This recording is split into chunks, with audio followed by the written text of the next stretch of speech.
Bonsoir à tous. Je suis un petit peu embêtée. J'ai très soif. J'ai vraiment soif. Est-ce que quelqu'un parmi vous dans la salle a soif? Oui, vous avez soif. De 0, j'ai pas soif, à 10, c'est la pire soif que vous connaissiez. Vous avez soif à combien? 3. Vous n'êtes pas prêt d'avoir votre verre d'eau. C'est ridicule, hein? Évaluer la soif. Comme si on devait prouver qu'on avait soif. Et pourtant, c'est ce qu'on fait avec la douleur. Étonnant. Pourtant, la douleur, ça paraît instinctif, on va faire un jeu. Ça s'appelle « Il a mal ou il a pas mal ». Il a mal ou il a pas mal? Il a mal. Il a mal ou il a pas mal? Il n'y a pas de piège, même si on sait que certains joueurs ont une expression de la douleur parfois un peu plus poussée que les autres pour gagner quelques minutes lors d'un match. On va dire qu'il a mal.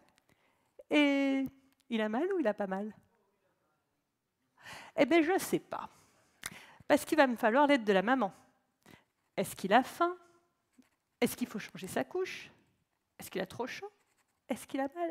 Je ne sais pas. Est-ce qu'il a soif? Ce n'est pas évident. Et cette personne, vous voyez, ce n'est pas forcément si instinctif. À Nice, le professeur Fontaine a fait une étude pour évaluer, à partir de photos de personnes qui sortent du bloc opératoire et qui ont des douleurs, qui évaluait mieux la douleur entre l'intelligence artificielle et l'infirmier de la salle de réveil. Et il faut savoir que c'est l'infirmier qui se trompe plus souvent et qui sous-estime la douleur. Deux choses. Un, c'est plus facile de demander à celui qui a mal à combien il a mal. C'est pour ça qu'il faudra toujours privilégier l'auto-évaluation. De deux, en tant que soignant, on a l'habitude de voir des gens qui souffrent. Et donc notre moyenne de visage qui souffre n'est pas la même que la vôtre. Et donc on a tendance à sous-estimer parce que c'est notre quotidien. Et puis il faut lutter contre des a priori. Tu enfanteras dans la douleur. 20 ans de retard à la péridurale. On ne pleure pas quand on est un homme. Eh bien, dans nos consultations spécialisées de la douleur, seulement 30% sont des hommes. Tu travailleras à la sueur de ton front. Et on admet qu'on va travailler avec des douleurs jusqu'au jour où on se réveille et qu'on ne peut plus avancer. Il faut souffrir pour être belle. Et on admet que pour un certain art, ça passe à travers des souffrances. Donc vous voyez, c'est difficile de lutter contre ces a priori.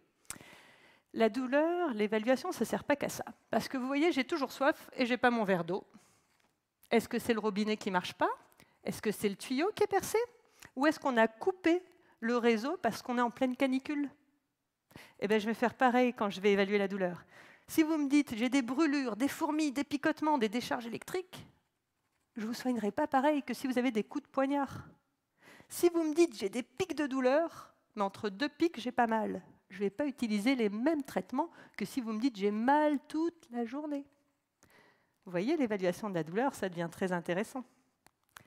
Alors, chers soignants et chère assemblée, en tant que patient, futur patient ou proche d'un patient qui va avoir mal, vous savez maintenant l'importance d'évaluer la douleur et d'y participer. Et chers soignants, ne faites plus une évaluation automatique de la douleur. Mettez-y du sens. Et c'est grâce à ça qu'on améliorera la prise en charge de la douleur. J'ai soif. Et si nous prenions un verre,